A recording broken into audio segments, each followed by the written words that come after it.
કેમ છો મિત્રો? સ્વાગત છે મારા કિચનમાં. આજે મેં લંચમાં દૂધી કોફતા બનાવ્યા છે. મેં સરસ એવી કૂણી દૂધી લઈ અને છીણીને પછી મેં એને કોટનના કપડામાં છીણ નાખી અને ખૂબ નીચવી નાખ્યું છે. એનું પાણી રહેવા નથી દેવાનું. બસ એ પાણીને આટલું સરસ નીચવી અને પાણી સાચવીને રાખવાનું છે. જો સરસ કોરી થઈ ગયું છે. હવે છીણમાં આપણે 1.5 કપ જેટલો મેં ચણાનો લોટ નાખ્યો છે. આદુ, મરચાં અને લસણની પેસ્ટ, હળદર, લાલ મરચું, ધાણા જીરું, સંચળ, આમચૂર પાવડર, મરી પાવડર, શેકેલું જીરું પાવડર અને સ્વાદ અનુસાર મીઠું.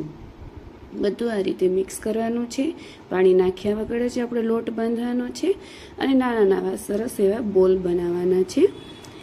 સરસ એવા બોલ બનાવવાના છે જે બહુ મસ્ત સોફ્ટ થશે. પછી આપણે એને ડીપ ફ્રાય કરી લઈશું.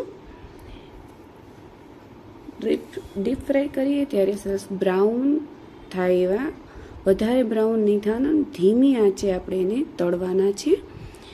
આ સરસ રેડી થઈ ગયા છે. હવે આને આપણે ચટણી, કેચઅપ અથવા તો ચા સાથે તમે ખાઈ શકો છો.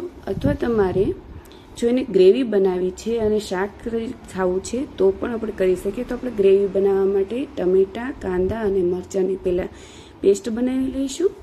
હવે મેં અમુક સૂકા ગરમ મસાલા તમે કોઈ બી નાખી શકો એ રીતે એને વઘાર કરવા માટે લીધા છે. આદુ, મરચાં અને લસણ નાખ્યા છે. હિંગ.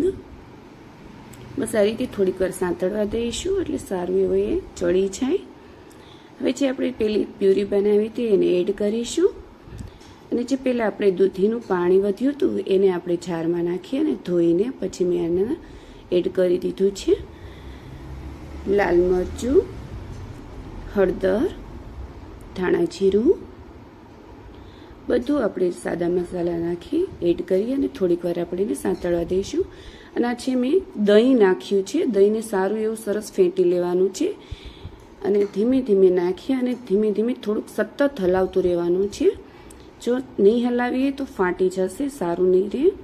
હવે થોડુંક મીઠું એડ કરીશું કારણ કે ઓલરેડી આપણે પહેલાં કોફતામાં નાખેલું છે. હવે સરસ એવું ઉકળી ગયું છે. થોડુંક અડધું થાય, ઘટ થાય ત્યાં સુધી ઉકળવા દેવાનું છે. અને જે કોફતા આપણે તૈયાર કરી લીધા હતા એને આ રીતે મેં એડ કર્યા છે અને 5 મિનિટ માટે થોડીક વાર આપણે ચડવા દઈશું. એમાં મેં નાખ્યું છે કોથમરી અને મેથી, સૂકેલી મેથી જે કહે છે. થઈ ગયું છે